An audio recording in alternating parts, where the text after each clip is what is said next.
Todd Gleason from Illinois Public Media, University of Illinois Extension, inviting you to hear the daily closing market report weekday afternoons at 5:06, and on Saturdays tune in for Commodity Week with a review of the week's markets at 8:30 in the morning, all on WHOW AM, FM, and streamed online. News time 8 minutes after 8 o'clock here on this Tuesday.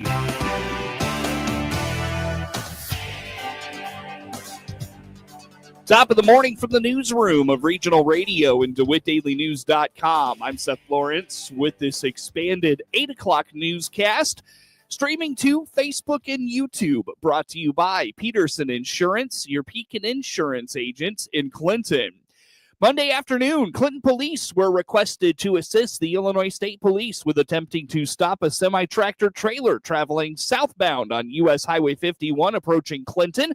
Clinton Police and DeWitt County Sheriff's Office personnel responded to the area and joined the Illinois State Police Troop 5 troopers in attempting to stop the semi-tractor trailer. The driver entered Clinton via Illinois Route 10 from U.S. Highway 51 and disobeyed multiple traffic control devices while traveling at a high rate of speed eastbound through Clinton. The driver brought the semi-tractor trailer to a stop in a residential yard near the intersection of Illinois Route 54 and Portland Place, where the driver, identified as 53-year-old Joseph C. Adams of Clinton, was taken into custody by the Illinois State Police. Adams was transported to the McLean County Jail for processing on multiple charges. The investigation is being conducted by the Illinois State Police, and no further information will be released by the Clinton Police Department. The creation of battery storage ordinances in DeWitt County has been in the works for the past several months. At Monday night's DeWitt County Land Use Committee meeting, Committee Chair Buck Carter indicated the ordinances previously created had been sent to the Zoning Board of Appeals and the Regional Planning Commission for review. He was displeased with the action taken by the ZBA to put the ordinances on hold. Battery storage ordinance. I attended the ZBA meeting this month, and they put that on hold for further investigation. And what I found when I was at that meeting, and I think the same thing happened with the proposal on the wind ordinance, is that the ZBA hasn't been brought up to date with the amount of research and background work that land use and ZBA has done, and they're hit with this massive paperwork and say, here, go figure it out. You need, deal with this and send it to us. Well, obviously, and what we saw happen with wind energy. The board put it on hold last month. They have a different philosophy on what is required than what the board has and what we were trying to do. And it brings two questions to my mind. And basically, they did address four of the ordinance that had been added to that ordinance. The remedies, the variances, the varying factors, the severity.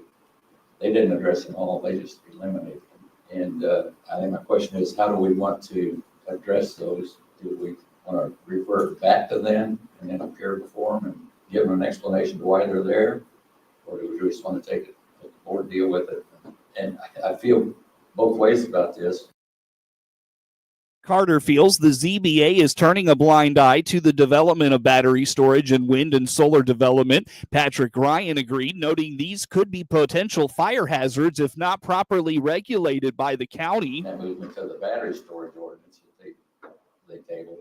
Quite frankly, right off the top of my head, the battery ordinance had, for A and B, which A was basically for low power, almost home use battery storage.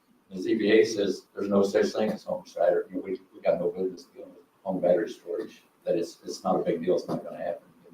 Well, all you do is some research on the internet, and it's out there. And actually, battery storage for your home is cheaper than buying a generator. So it is going to happen. It is happening. I think we need to, as a committee and as a board, determine how we best want to handle changes to move forward. Well, little home battery things. That's one thing. It's the endless trailers of batteries that catch fire. I mean, there's one out in San Francisco that burned for days. People had to be evacuated.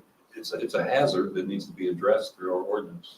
And I think our ordinance, included some language about being prepared to fight fire when it occurs. Yeah. We need this ordinance.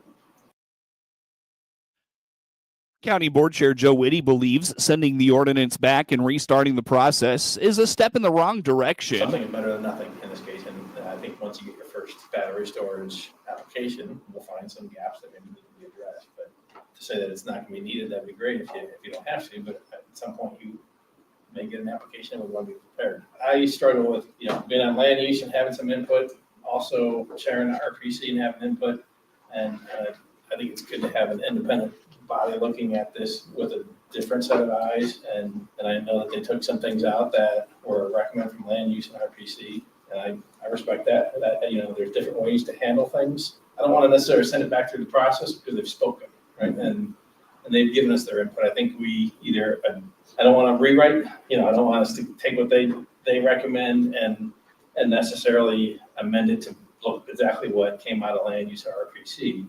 I think we just got to look at it holistically and what makes sense, knowing that there's different ways that we can handle certain conditions. Rather than restart the ordinance review process, members of the Land Use Committee decided they would attend next month's ZBA meeting to clear up any confusion that led them to put the ordinances on hold. At the May County Board meeting, committee members may push for amendments to be passed before the ordinances are accepted or try to have them amended after the fact. The Harlem Wizards, returned to Clinton this week for a night of family fun. On the WHOW Morning Show Wednesday, Wendy DeMint, Director of Marketing and Finance with the Vault in Clinton, told Regional Radio they're looking forward to welcoming the Harlem Wizards for the fourth time to Clinton on Thursday at Clinton Junior High School. We are ready. We are very excited. We've been planning this for several months. This will be our fourth time having the Wizards in town. Yeah, we are very excited. It's a family-friendly game. Even if you're not a big basketball fan, it is still fun to come out and watch. We are going to have a lot of community members playing in our game. We have a lot of teachers, principals. It's more than just a basketball game. It's more like a choreographed show. And there's a lot of audience participation too. So that's what makes it a lot of fun. Seeing, I think the kids really like seeing their teachers participate in it and their principals. So that's a hint of I'm going to introduce in the next couple of days who you're going to see in it. We'll also have a couple of raffles going on. We're going to have a 50-50 going on. And everybody knows Jenny Carter and her famous peanut butter squares. So we are going to raffle off a couple of those. So you want to come out and get into that. But it's a lot of tricks, hoops, alley-oops that just make it a lot of fun. This year, the game will be at Clinton Junior High School. DeMint indicates community members make up the teams that compete against the Wizards. However, it's more than just a basketball game. And we're excited about that. I think it's going to be a great setup. I think there was a conflict with a ball game or something going on at the high school. So I think this setup's going to work great. This year, it'll be the 50-50 raffle, the peanut butter squares. There are concessions this year, but mostly the tickets. And we do have a lot of sponsorships, and those are going to be listed in our digital program. And I will have a post, I believe, I already posted last week thanking all of our sponsors, but there will be the digital program that lists all of those because that makes it possible for us to bring them to town without a huge cost to us. So we are thankful, but it's the tickets. So we need everybody to get out and get those tickets and come out and cheer on your team. Tickets for Thursday's game are on sale now, and there are offerings from general seating to courtside seats that include a player's meet and greet. They are on sale now. If you go to our website, it's probably the easiest way. There's in the left-hand corner, there's a button that says Wizard Tickets. They are for 3 and unders free. Student tickets are $12. General admission is $15. Reserved, which is a little bit better of a seat, is $25, and Courtside Plus is $40, and that includes a meet and greet beforehand with the players. And there's only a limited amount of those, and there aren't many of those left. So if you want those, you probably should get those today. We will be going to Lincoln, Douglas, and CES to do assemblies to get the kids all excited about it. So players will be a part of that. That's fun. Get your tickets for the Harlem Wizards game on Thursday by visiting thevaultclinton.org. Be sure to follow the Vault on Facebook and Instagram for all the happenings at the Vault. News streams to Facebook and YouTube brought to you by Peterson Insurance. Local sports is next. MR Systems Wireless is your local internet provider for Clinton and surrounding area. They have the products you want and the local service you deserve. MR Systems Wireless Internet Service for home or business includes unlimited data, unlimited streaming, and unlimited calling. Plans start at just $48 a month. And get a free Roku 4-lease with our media packages. Get the speed you need with MR Systems Wireless. Call them at 935-2100. That's 935-2100 for MR Systems Wireless. Breathing problems can affect every aspect of your life. Breathe easier with Gibson Area Hospital Pulmonology Clinic and Dr. Ismail Bobat, now providing pulmonology health services to DeWitt County at Warner Hospital in Clinton. Dr. Bobat is an expert at identifying and treating pulmonology health conditions. Get the right diagnosis and treatment for your breathing problem with an experienced pulmonologist. For healthier breathing, book an appointment in Clinton today. Call 217-784-2212. Find out how you and your family can save up to 40% on the meat, produce, and grocery items you use every day by clicking the Clinton Save-A-Lot icon at DeWittDailyNews.com. Peterson Insurance Services in Clinton is a 2014 Pekin Insurance Illinois Agency of the Year. Jay Peterson here from Peterson Insurance. Find out about Pekin's auto, home, or life insurance by clicking on our icon at DeWittDailyNews.com.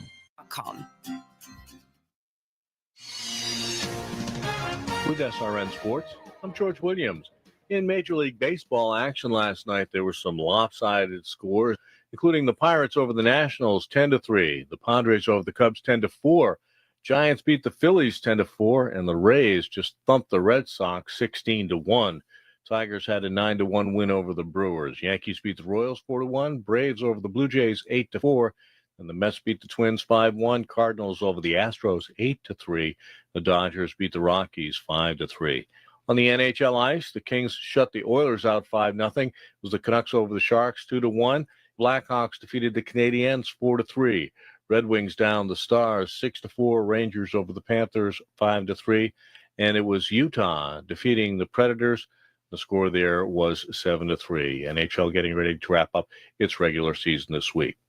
This is SRN Sports. In NBA action, the playoffs begin tonight with 4 play-in games. There'll be 2 tonight, 2 tomorrow. Tonight's games are the Hawks versus the Magic, and it'll be the Grizzlies against the Warriors. Then tomorrow, the Heat play the Bulls, and the Mavericks will be up against the Kings. The winners will begin their 7-game series against the top 2 seeds in their respective conferences against the Cavaliers and Celtics in the East, the Thunder and the Rockets in the West. Women's college basketball, Paige Beckers, fresh from leading her UConn Huskies to their 12th national championship, now the WNBA's #1 draft pick by the Dallas Wings. Some sad news from the world of NFL football. Former tight end Don Hasselbeck has died at age 70 from a heart attack. He was a Super Bowl champion with the LA Raiders during his 9-year journeyman career, father of 2 NFL quarterbacks, both Matt and Tim. Matt saying on social media, "We're proud he was the leader of our family." This is SRN Sports.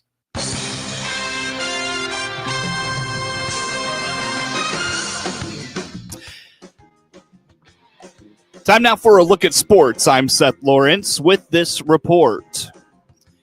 Ike Young drove in 5 runs, leading Monticello to an easy 23-4 5-inning run rule win over Champaign St. Thomas More in Illini Prairie Conference High School baseball action Monday in Champaign. Young was 2 for 2 with 2 triples. Hayden Romano tripled and drove in 3 runs, while Eli Kraft, Eric Arnold, and Carter Foran each drove in 2. Kraft, Arnold, and Matthias Rudolph recorded doubles in the win. Brody Bilodeau, Dawson Gitros, and Romano combined on the mound for the win. The Sages are 11-3 overall and improved to 2-1 in the Illini Prairie Conference. They will travel to Mattoon on Tuesday. Luke Clunky struck out 9 across 5 innings of 1-hit ball, leading Normal Community to an easy 14-0 win over Champaign Centennial Monday in Big 12 Conference high school baseball action in Normal. Clunky went the full 5 innings as the Ironmen run-ruled the Chargers. Brady Burkhart was 2 for 3 with a double and 3 RBIs. Gavin Swartz finished 1 for 3 with 2 RBIs, and Lucas Beatty drove in 2 with a double. The Iron Men are 10-3 overall and move to 7-3 in the Big 12. They visit Centennial on Wednesday. Normal West needed the 5-run lead to hold off Champaign Central 10-8 in Big 12 Conference high school baseball action from Normal Monday. Chase Newth went 4 for 4 with a double and 5 RBIs, helping the Wildcats build a 10-5 lead after 6 innings. The Maroons battled back with 3 runs in the top of the 7th inning, but a late rally fell short. Sean Jenkins was 2 for 3 with 2 RBIs for the Wildcats, while Cooper Temples was 1 for 2 with the double and 2 walks and scored twice. Chase Reinhardt and Brady Hart drove in runs for Normal West in the win. Normal West improves to 11-5 overall and 5-2 in the Big 12. They will travel to Champaign on Wednesday for the second game with Central. Maggie Ravenscraft drove in 4 runs and led Maroa-Forsyth over Decatur St. Teresa 8-1 in non-conference high school softball action on Monday in Forsyth. Ravenscraft hit 2 two-run doubles in the 3rd and 5th innings. J.C. Ravenscraft went 5 innings in circle, allowing a run on 8 hits with 3 strikeouts. Maroa-Forsyth is 8-2. They will host Pleasant Plains Tuesday in Sangamo Conference softball action. Sophia Wicklund hit 2 home runs and drove in 4, leading Argenta-Oreana over Blue Ridge 14-2 in Lincoln Prairie Conference high school softball action Monday in Argenta. Wicklund's 2-run home run in the bottom of the 1st inning answered 2 Lady Knights runs. She would add another 2-run home run in the 3rd inning.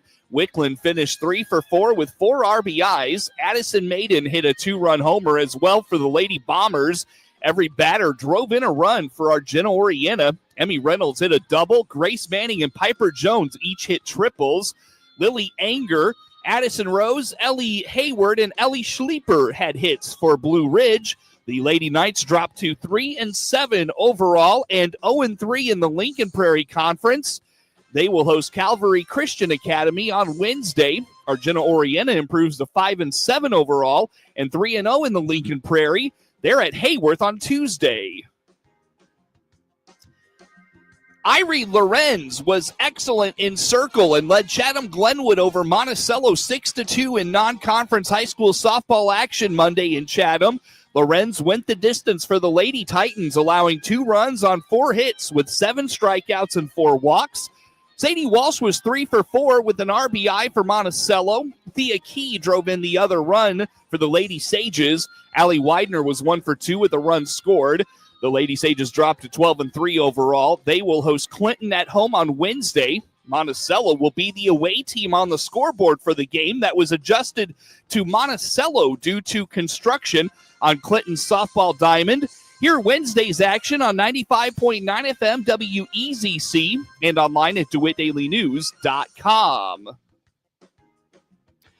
Nolan Arenado homered and Brendan Donovan was 4 for 4, helping Sonny Gray and the Cardinals beat the Astros 8-3 Monday night. Arenado doubled twice and scored 2 runs in the opener of a 3-game series. Donovan extended his hitting streak to 10 games. Gray pitched 7 scoreless innings. He allowed 3 hits, struck out 4, and walked 1. The Cardinals have won Gray's last 8 home starts dating back to last season. Astros left-hander Framber Valdez was tagged for 7 runs, 6 earned in 4+ innings. 5 of the 10 hits he allowed were doubles. Arenado hit a solo drive off Luis Contreras in the 8th. It was his 2nd of the season. The Cardinals broke it open with 3 runs in the 4th and 3 more in the 5th.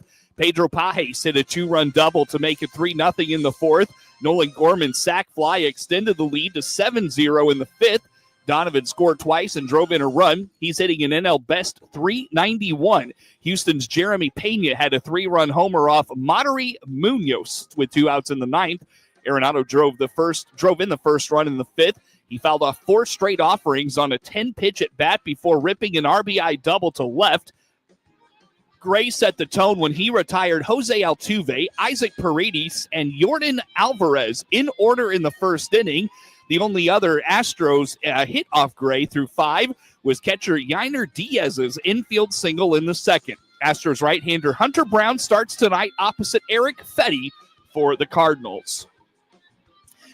Fernando Tatis Jr. homered twice and scored the go-ahead run on a wild pitch as the Padres improved to 11-0 at home, beating the Cubs 10-4 Monday night in the opener of a 3-game series between the NL division leaders. The Padres have the best record in the majors at 14-3. Tatis hit a solo homer with 2 outs in the third, scoring the tie-breaking run on a wild pitch in a 3-run seventh and hit a 2-run shot in the eighth. He has 6 homers overall, tying 7 other players for the big league lead and 5 in his last 6 games. It was his 12th career multi-hit game.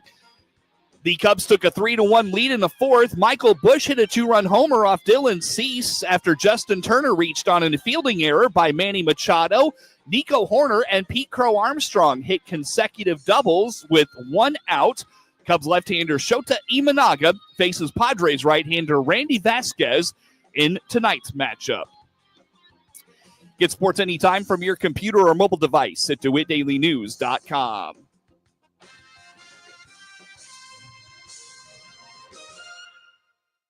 Ace is the place with the helpful hardware, folks. Why would you wander around a warehouse store looking for paint when you could just swing by your neighborhood Ace? In addition to Ace's award-winning service, we have top-rated paint brands. Plus, our color matching technology allows us to match any color.